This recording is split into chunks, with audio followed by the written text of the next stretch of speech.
I can still picture the exact moment she strutted in.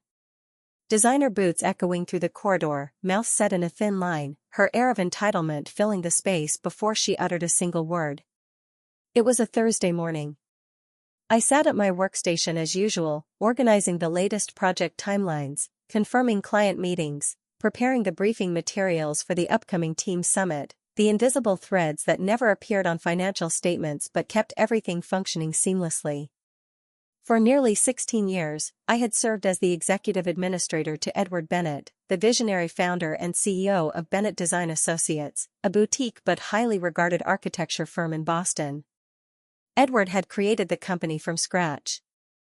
I joined during the second year, when we operated from a cramped rented office with temperamental heating and just 3 modest clients to our name. I've witnessed that firm evolve through market crashes, copyright disputes, and 3 complete identity overhauls. I was present for every significant moment. So when the elevator doors parted and I saw her, Victoria Bennett, his 30-year-old daughter, I sensed an immediate shift in the atmosphere. She didn't acknowledge me, made no eye contact. She glided past my desk as though I were merely another piece of office furniture, which, truthfully, was preferable to what followed. "Jennifer. Right?" she remarked as she pivoted back toward me. Sunglasses still perched on her nose. "You're the administrative person?" I maintained a professional smile. "Executive administrator to the CEO." She gave a dismissive half-smile. "Right. Well, that position won't be necessary moving forward. I'm implementing structural changes. We're evolving toward a more innovative, streamlined, horizontal organization. You understand?" I blinked, momentarily stunned. "I'm sorry. How long have you been with the company?" 12 years, I replied softly. 16, I corrected quietly. 16, she repeated, as if the number represented some kind of professional failure. "That's quite a lengthy tenure at one workstation. But we're heading in a fresh direction. Effectively immediately. Your role has been eliminated." I stared at her, my pulse thundering in my ears. Was this actually happening? No preliminary conversation, no formal meeting, no reasonable justification. Just a cold termination on a Thursday morning. Nevertheless, I smiled. Composed, controlled.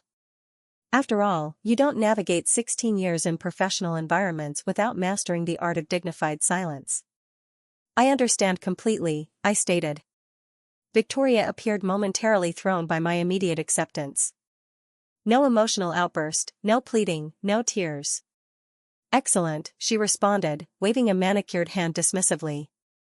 "Clear your belongings before midday, and Human Resources will contact you regarding final compensation." And just like that, she turned and disappeared into her newly acquired glass-walled office. Edward's former office. I remained seated briefly, processing the situation. Not because I hadn't anticipated it. Edward had been suggesting for months that he was preparing her to assume leadership. But I hadn't expected this approach. Not the complete absence of professional courtesy. Not the absolute lack of respect. I packed methodically. My colleagues glanced over occasionally but remained silent. Some averted their eyes. A few looked genuinely sympathetic. I couldn't blame them. It's challenging to advocate for someone when the person wielding power is the founder's daughter. By noon, I had departed. I drove home in silence, heart pounding more intensely with each traffic signal. Not solely from apprehension. At least not exclusively that, but because I possessed knowledge. Information Victoria didn't comprehend: how the project archives were organized, how contract renewals were structured, which clients expected personalized correspondence, which partnerships required monthly cultivation, and which valued clients would walk away if they didn't hear a familiar voice on the line. I had been the silent foundation beneath that company.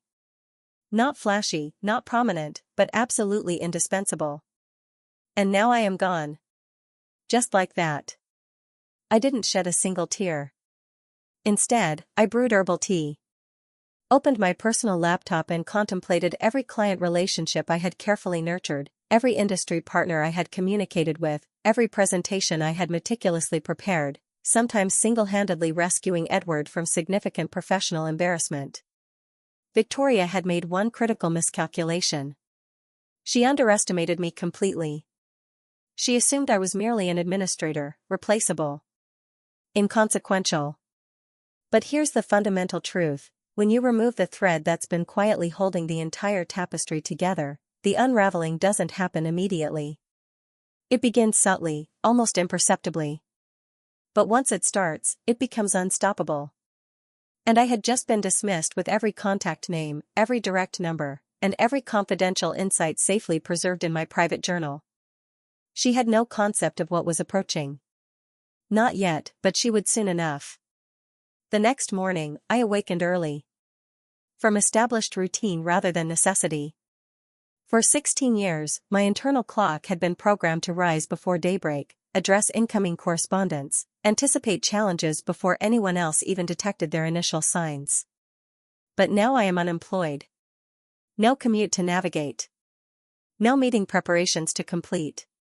Just stillness and a vacant schedule. Except that wasn't entirely accurate. Because while Victoria Bennett may have terminated my employment, what she failed to realize was that I hadn't departed empty-handed. Not in any unethical sense. No proprietary documents or company property. My professional integrity remained impeccable. But what I did possess was my notebook. It was an unassuming leather-bound journal, the variety available in office supply stores. I had filled countless volumes over the years, recording notes, reminders, observations, and most significantly, relationship networks. Not simply names and contact information, but nuanced details about interpersonal dynamics. Which architectural client avoided early morning calls? Which one only signed agreements at the end of fiscal quarters? Who preferred handwritten correspondence over electronic communications? Which industry partner once traveled across 3 states specifically to discuss a project with Edward over lunch? And who participated out of professional obligation rather than genuine commitment? Victoria never inquired about any of this. She never even glanced toward my workspace when dismissing me. She assumed she could simply step in, revise organizational titles, and operations would continue uninterrupted. But a professional firm isn't a mechanical entity. It's a living, breathing ecosystem of human connections. And she had just severed its central nervous system. By Tuesday, 3 days after my termination, I received my first call. It came from Marcus Harrington, the development director at Westridge Properties, a client we had retained for nearly a decade. "Jennifer," he began, his voice warm yet confused. "We just received an automated message from someone called an engagement coordinator about our quarterly design review. Is everything functioning properly there?" I hesitated momentarily. "They didn't inform you? About the changes?" "What changes?" "I no longer work with Bennett Design Associates." Silence stretched across the line. "You can't be serious." "I'm afraid so." "Is Edward all right?" "Why would he?" "It wasn't Edward. It was his daughter. Victoria," he stated flatly. "She's in charge now?" "Yes." Another extended pause. "Well, that certainly explains the disorganization. Listen, I don't want to delve into internal politics, but you were our reason for maintaining this partnership for so long. I appreciate that sentiment. No, I'm completely serious. You consistently made everything work seamlessly. You always delivered results." Our conversation continued for several more minutes. He didn't explicitly state they were withdrawing their business, but his implication was unmistakable. I could detect the first fracture forming. By Wednesday, I had received 4 more calls, then 3 email inquiries. By Thursday afternoon, I had heard from 8 clients, all expressing confusion and disorientation. Some were irritated. One was furious that Victoria had reassigned their project to someone who repeatedly mispronounced their company name during a conference call. "I thought our partnership mattered to your firm," one message stated. I didn't respond. I couldn't ethically do so. I was no longer employed there, but I documented each communication in a fresh notebook. By Friday evening, I received a text from Daniel, a former colleague from the project management team. He had always treated me with respect, even when others regarded me as invisible. "Can I call you? Something significant is happening here." I replied affirmatively.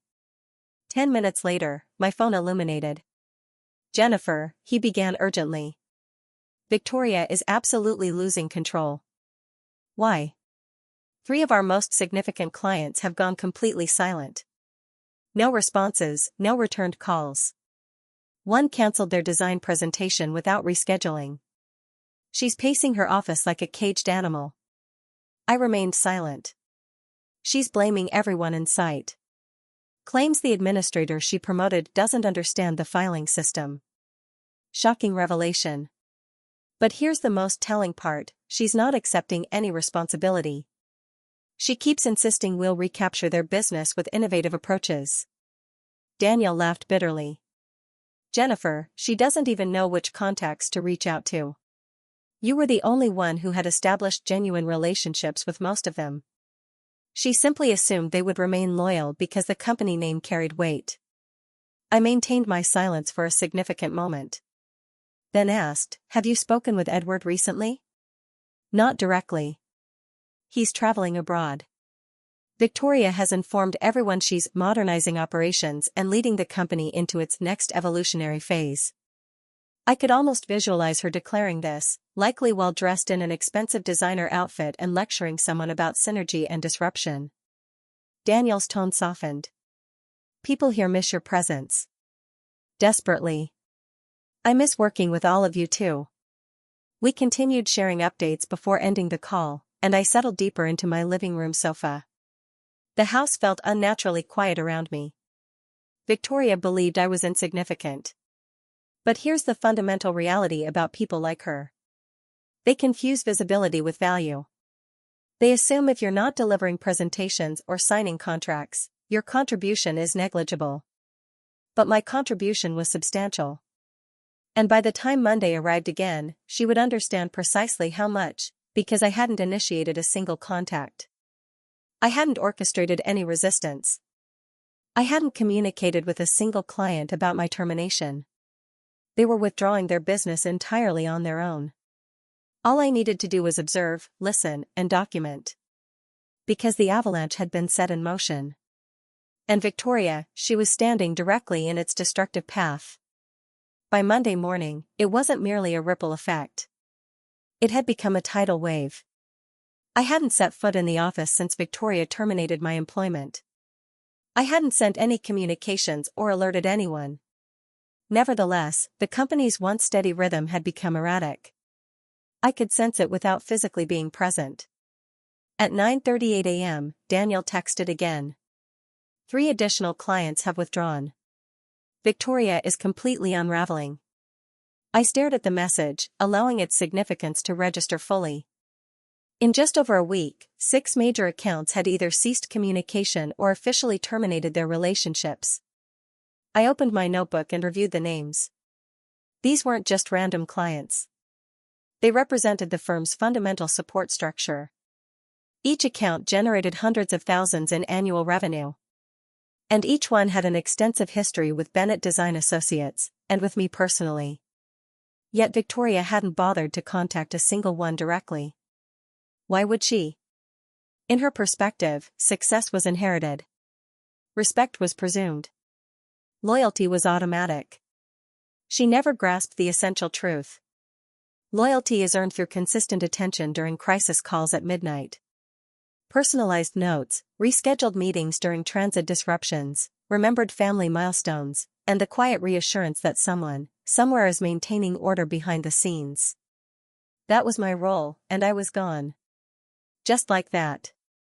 I received an unexpected email around 10:20 a.m. from one of our former consultants, Rebecca, who provided specialized rendering services for several significant projects.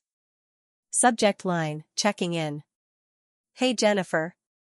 I just heard about recent events. Victoria contacted our firm yesterday, indicating you'd departed for personal reasons. That seemed unlike you. I simply wanted to express my appreciation for your consistent professionalism over the years. Hope you're doing well. Rebecca. I replied briefly, expressing gratitude and extending good wishes. I didn't need to defend myself. The silence from Bennett Design Associates was accomplishing that more effectively than any explanation I could offer. At noon precisely, my phone rang. Unknown number. I answered, expecting another vendor or former colleague. Jennifer. A deep, familiar voice resonated. What in God's name is happening there? It was Edward, the original founder. Victoria's father. I instinctively sat straighter, despite being home in comfortable clothing with a half-finished lunch on the coffee table. Hello, Edward. I just completed an international flight, and my phone hasn't stopped buzzing since I landed. Clients, consultants, even one of our friendly competitors, they're all saying we've become unresponsive, that Victoria has initiated some kind of leadership restructuring, and that you're no longer with us. I paused momentarily. She terminated my position last Thursday. Stated my role was no longer necessary. A lengthy silence followed. She did what? She referred to me as just an administrative person. Said the company was moving toward a horizontal structure. Another extended pause. I could envision him massaging his temples, his characteristic stress response. She informed me she was planning organizational improvements. I assumed that meant optimizing middle management, not dismissing the most trusted individual in the entire organization. You valued my contribution, I stated matter-of-factly. She didn't perceive it the same way. I cannot begin to express my extreme frustration, he said. And regarding the clients? Jennifer, I had no idea you had cultivated such profound connections with them. They aren't merely clients. They're relationships we've nurtured. And they noticed immediately when I vanished from communications. He exhaled deeply. How many have we potentially lost? I don't have exact figures, but based on what I've heard, at least 6 of our top 10 clients are reconsidering their partnerships. She never even examined the client management protocols, he muttered. I cannot believe I entrusted the company to her judgment. You entrusted it to her without providing the tools to properly understand its foundation, I observed. Another weighted silence followed. Where are you currently located? At home. Remain there. Don't discuss this situation with anyone else. I need to assess matters firsthand. The call ended. I sat quietly, attempting to regulate my heartbeat. A significant confrontation was imminent. Not the chaotic, emotional variety, but the measured, calculated kind. The variety that fundamentally alters organizational structures. And I was no longer at its center. I had become its catalyst. At 3:15 p.m., I received another message from Daniel. Victoria just locked herself in her office. Legal counsel has arrived. Something significant is developing. At 4:30 p.m., Edward called again. She disclosed absolutely nothing, he began without preamble. Never mentioned terminations. Never warned about account instability. But do you know what truly astounded me? She had no comprehension of how our contractual agreements were structured. You weren't merely an administrator. You were specifically named in 5 client contracts as the primary point of contact. Several of them only committed to working with us because of your direct involvement.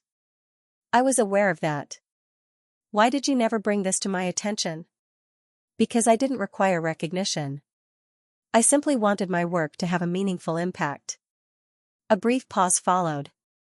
His tone softened noticeably. I recognize that now. He sighed heavily. She's completely unprepared for this level of responsibility. I didn't respond. Finally, Edward asked, Jennifer, what would it take for you to return? I closed my eyes, allowing his question to linger, because what I desired wasn't merely an apology.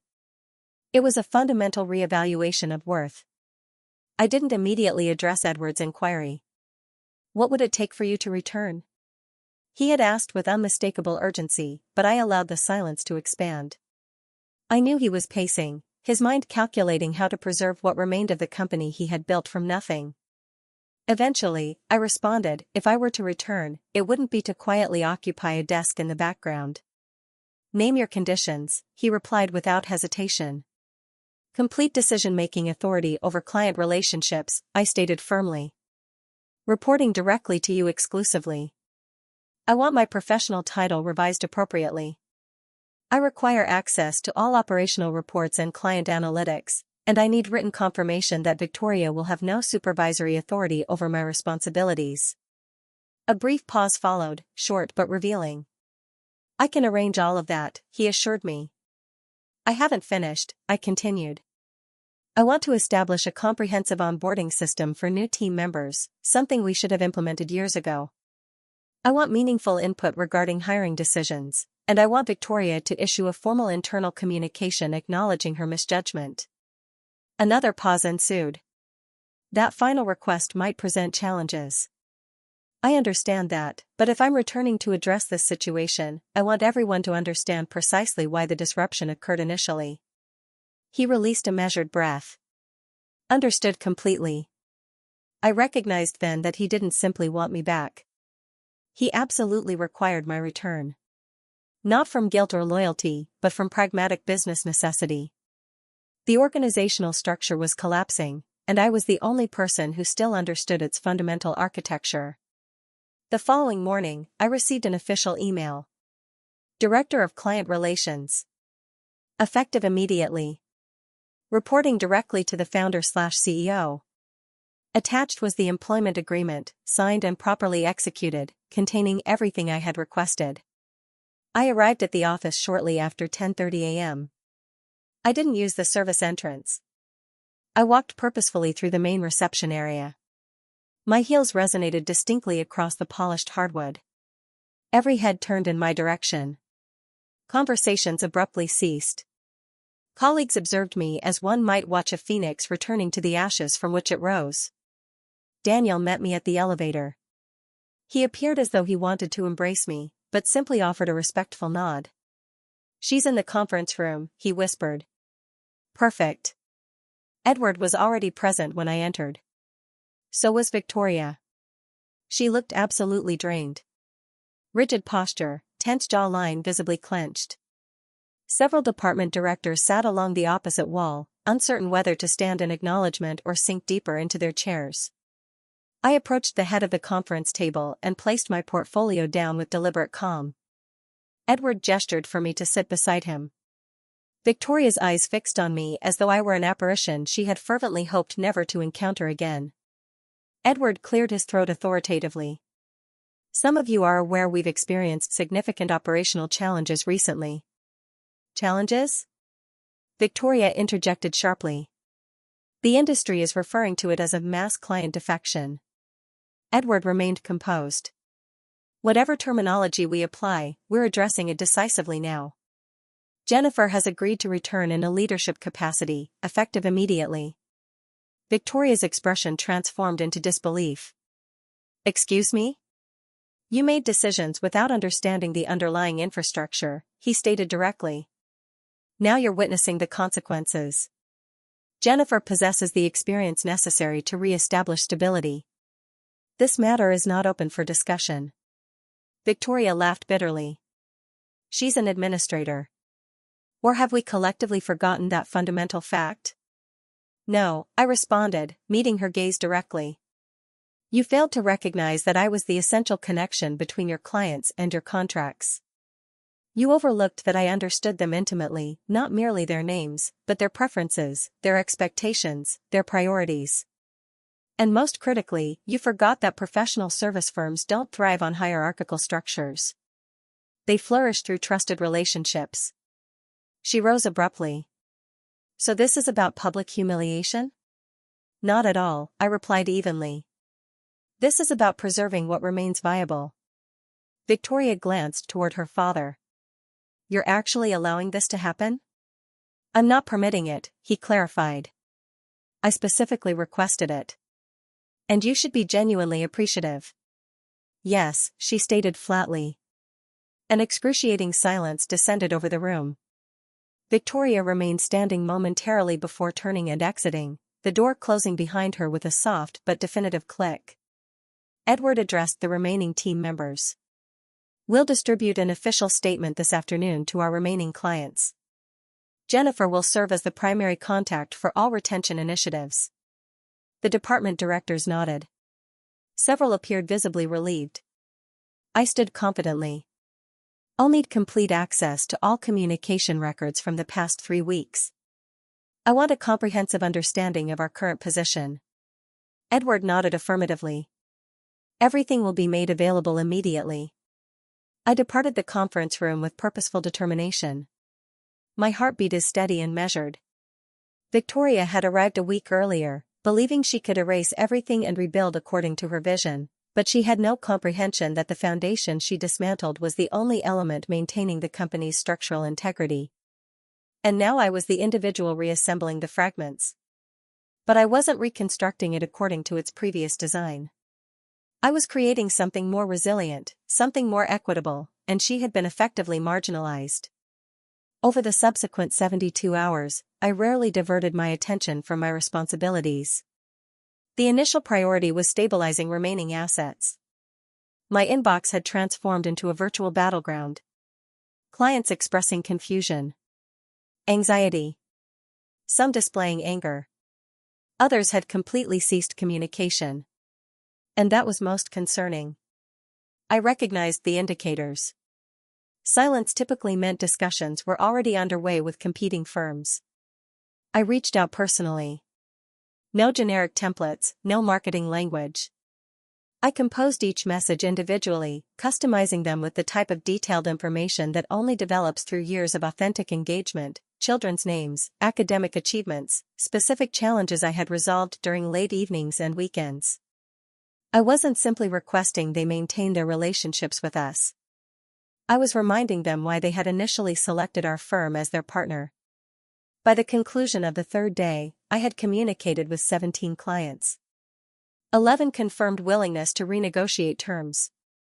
6 remained non-committal, but I sensed I had at least secured additional consideration time. This represented more progress than Victoria had achieved throughout an entire week.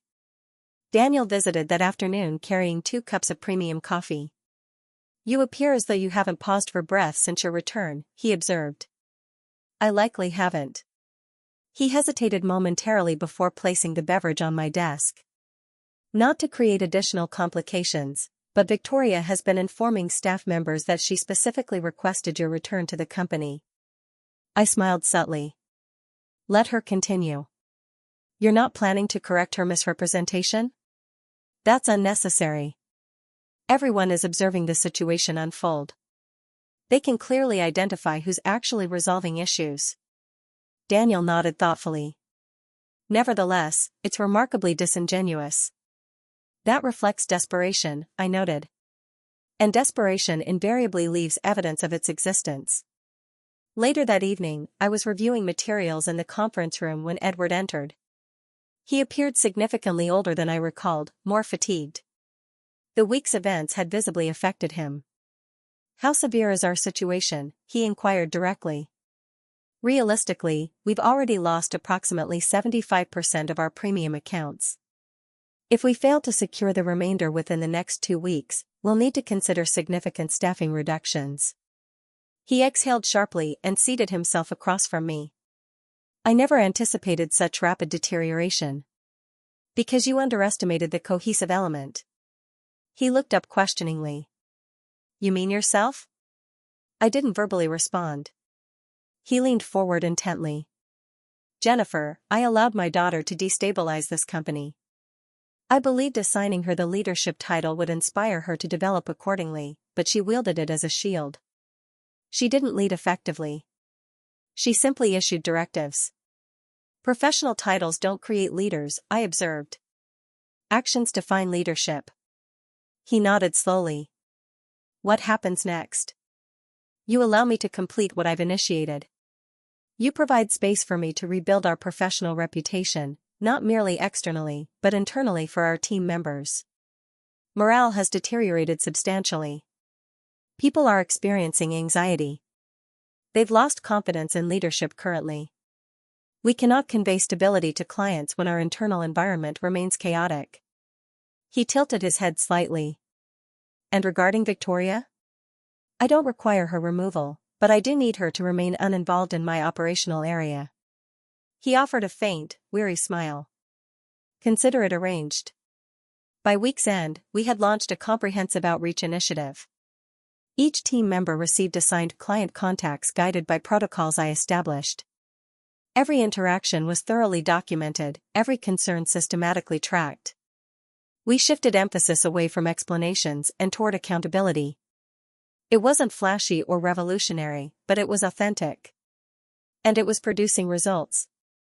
On Friday afternoon, I was reviewing a revised project proposal when Victoria burst into my office without invitation.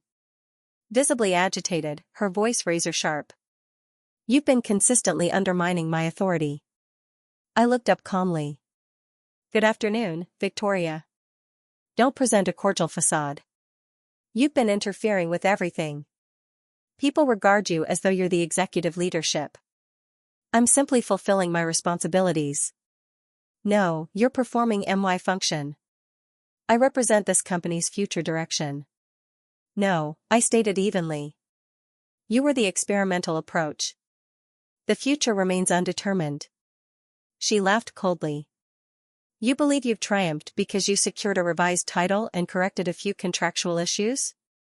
I believe I've earned trust from the clients, from the staff members, and from your father. Trust isn't something inherited, Victoria. It's something demonstrated consistently." She glared intensely, then stormed out. I maintained my composure. I didn't raise my voice. I simply returned my attention to the proposal and continued working. Because when you genuinely understand your professional value, you don't need to validate it through confrontation. You demonstrate it daily through measurable outcomes. And the outcomes were becoming increasingly evident. By Monday morning, the organizational atmosphere had transformed noticeably. Not completely restored. Not yet, but distinctly improved. The corridors had transitioned from oppressive silence to cautious vitality. Team meetings no longer featured predominant fear or reticence. Colleagues were contributing perspectives again. Department directors were submitting innovative concepts rather than excuses. And when they encountered me in the hallways, they acknowledged me. Not from obligation, but from genuine recognition. They understood. Everyone comprehended now. I wasn't merely the woman who once quietly occupied a desk, scheduling transportation and resolving calendar conflicts. I was the individual who had maintained this organization's integrity. The one who rebuilt what arrogance had nearly destroyed. And Victoria, she had grown increasingly withdrawn, increasingly remote. Her presence, once domineering and commanding, had become a peripheral element in the institutional landscape. Her position wasn't officially terminated, but she had been effectively removed from decision-making authority. Her access credentials remained valid. Her office still displayed her name, but the essential trust had evaporated, and she recognized it. So did I. On Tuesday, Edward summoned me to his office. His expression reflected seriousness, but his eyes conveyed something I hadn't observed in weeks: composure. He gestured for me to be seated. "We've achieved stabilization," he began. "Your strategic approach preserved us. I reviewed the comprehensive client retention analytics this morning. We successfully recovered 65% of our potentially lost accounts. I'm aware. I personally communicated with the majority." He nodded affirmatively. "And the executive committee recognizes that achievement. They also understand you developed the internal recovery strategy. You trained the transitional client teams. You managed staff communications during one of the most challenging periods we've experienced." I waited expectantly. He reached for a document portfolio. Inside was a formal offer letter. "I want you to continue permanently as Chief Client Officer. Executive level. You'll oversee all client relationship strategies. Complete autonomy. Reporting structure exclusively to myself." I examined the offer carefully. The compensation increase was substantial. The benefits package was enhanced significantly. But none of those elements constituted my motivation for acceptance. I accepted because, finally, the professional title aligned with the practical reality. I stood and extended my hand formally. All except with one stipulation. He raised his eyebrow questioningly. Please specify. I want to establish a professional development program for support personnel, for administrative staff, for individuals who've been categorized as just something, just an administrator, just an assistant, just an entry-level contributor. I want to ensure no one else experiences the professional underestimation I encountered. His expression transformed into a genuine, rare smile. Consider it implemented immediately. I departed his office with documents in hand and determination in spirit. Not anger, not retribution. Purpose. That afternoon, as I passed the glass-enclosed meeting room where Victoria had once presided, I observed her standing in isolation. She gazed outward through the window. Arms crossed defensively. Her reflection partially merged with the cityscape beyond. She turned upon noticing my presence. Her eyes appeared exhausted. No cosmetics, no practiced posture, no pretense. Simply a young woman who had mistaken position for influence and influence for invulnerability. I recognize you believe I'm undeserving of this position, she stated quietly. I don't maintain that perspective, I replied. Deservedness is irrelevant. It concerns what you accomplish once provided an opportunity. She averted her gaze. You made me appear incompetent. No, I responded firmly. You accomplished that independently. I simply declined to conceal it. Silence filled the space between us. Then she asked, almost childlike, did you harbor resentment toward me? No, I answered truthfully. I pitied you because you entered a legacy established by your father and never bothered to understand the individuals who contributed to building it. She offered no response. I continued on my way. Later that evening, I sat in my new office. Glass walls, urban views. A nameplate that finally reflected earned recognition. I retrieved the original notebook from my portfolio, the one where everything had originated. Its pages were well used, ink fading in certain sections, corners worn from years of reference. I turned to the concluding page and recorded one final observation: it's not about the designation on your door. It's about the trust established behind it. Months passed. The company didn't merely recover. It evolved meaningfully. The professional development program launched modestly but gained momentum rapidly. Within a fiscal quarter, we had multiplied engagement metrics. Former interns and administrative personnel began transitioning into expanded roles. Confidence proliferated organically, and clients observed the transformation, because ultimately, people don't maintain loyalty to logos or mission statements or organizational structures. They remain loyal to individuals who demonstrate reliability when circumstances demand it most. And I had demonstrated reliability even when I had been deemed irrelevant. Even when I was discarded like surplus office materials, I hadn't destroyed the organization. I simply allowed it to collapse under the weight of its own hubris. And when the situation stabilized, I didn't assign blame. I simply focused on solutions. That exemplifies authentic leadership. And that creates a legacy no one can diminish.